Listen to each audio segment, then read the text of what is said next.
एक घने, शांत और खूबसूरत जंगल में, जहाँ हर सुबह नई उम्मीद लेकर आती। हर तरफ सिर्फ हरियाली और खुशियां ही खुशियां आती थीं। वहीं रहता था एक प्यारा सा तोता, जिसका नाम था मीत। वो हमेशा खुश रहता और सबको खुश रखना ही उसकी आदत थी। मीत को खुला आसमान बहुत पसंद था। वो घंटों उड़ता रहता, जैसे उसे किसी चीज की कोई चिंता ही नहीं थी। लेकिन जब सूरज ढलता और वो अकेला बैठता, तो उसके दिल में एक अजीब सा खालीपन जाग उठता। उसके पास सब कुछ था, लेकिन फिर भी जैसे उसकी जिंदगी में कोई बहुत जरूरी चीज मिसिंग थी।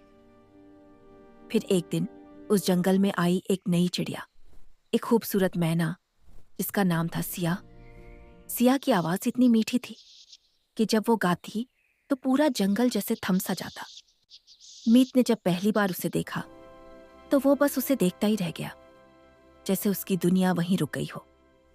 उनकी नजरें मिली और उससे एक पल में जैसे दोनों के दिल कुछ कह गए। धीरे धीरे उनकी बातें शुरू हुई और वो अनजान से अब अच्छे दोस्त बन गए। अब मीत और सिया हर वक्त साथ रहने लगे, साथ उड़ते, साथ हंसते, दोनों साथ मिलकर फल खाते और छोटी छोटी बातों में खुशियां ढूंढ लेते। मीत अपनी हरकतों से सिया को हंसाता और सिया की मुस्कान ही उसकी सबसे बड़ी खुशी बन गई थी। सिया जब गाती तो मीत बस उसे सुनता रहता, जैसे वो दुनिया का सबसे खूबसूरत संगीत हो। धीरे धीरे उनकी दोस्ती और गहरी होती गई और वो एक दूसरे की आदत बन गए। एक दिन बारिश में मीत ने अपने पंखों से सिया को ढक लिया और उसे भीगने नहीं दिया। बारिश के बाद जब इंद्रधनुष निकला तो दोनों बस उसे देखते रहे। साथ साथ अब उनका रिश्ता सिर्फ दोस्ती नहीं रहा था, उसमें कुछ और भी था, बहुत गहरा। एक शाम जब आसमान सुनहरे रंग में रंगा था, दोनों साथ बैठे थे।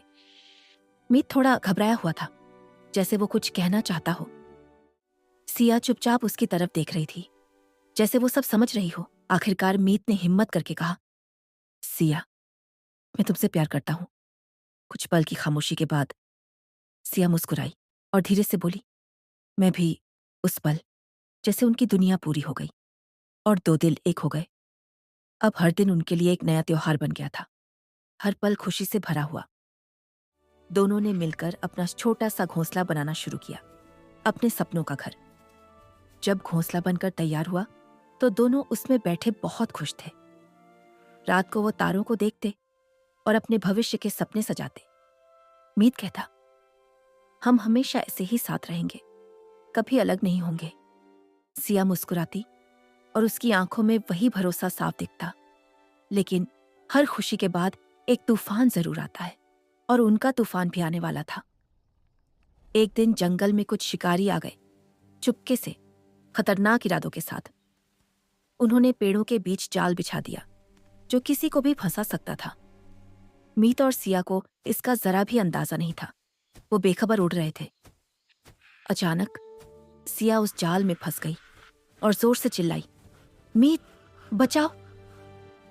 मीत ये देखकर घबरा गया और तुरंत उसकी तरफ उड़ पड़ा। उसने पूरी ताकत लगाकर जाल तोड़ने की कोशिश की, लेकिन वो बहुत मजबूत था। तभी शिकारी आ गए और उन्होंने सिया को पकड़ लिया। सिया पिंजरे में बंद थी और मीत बेबस होकर उसे देख रहा था। शिकारी उसे लेकर चले गए और मीत बस पीछे पीछे उड़ता रह गया। जंगल में सब कुछ वैसा ही था, लेकिन अब वो जगह खाली लग रही थी। मीत अकेला बैठा आसमान की तरफ देख रहा था और उसकी आंखों में आंसू थे। अब मीत हर दिन उसी जगह जाता और सिया का इंतजार करता। दिन बीते, मौसम बदले, लेकिन उसका इंतजार खत्म नहीं हुआ। वो कमजोर हो गया था, लेकिन उसके दिल की उम्मीद अभी भी जिंदा थी। फिर एक दिन उसे पता चला कि शहर में एक मैना पिंजरे में कैद है। ये सुनते ही मीत बिना रुके तेजी से शहर की तरफ उड़ गया। जब उसने सिया को देखा तो उसका दिल टूट गया। वो बहुत कमजोर हो चुकी थी। सिया ने मुस्कुराकर कहा, मीत, अगर अगले जन्म में मिलें तो मुझे फिर ढूंढ लेना। और इतना कहकर उसने अपनी आंखें बंद कर लीं। मीत बस उसे देखता रह गया, हमेशा के लिए। कहानी पसंद आई हो तो लाइक, सब्सक्राइब जरूर करें।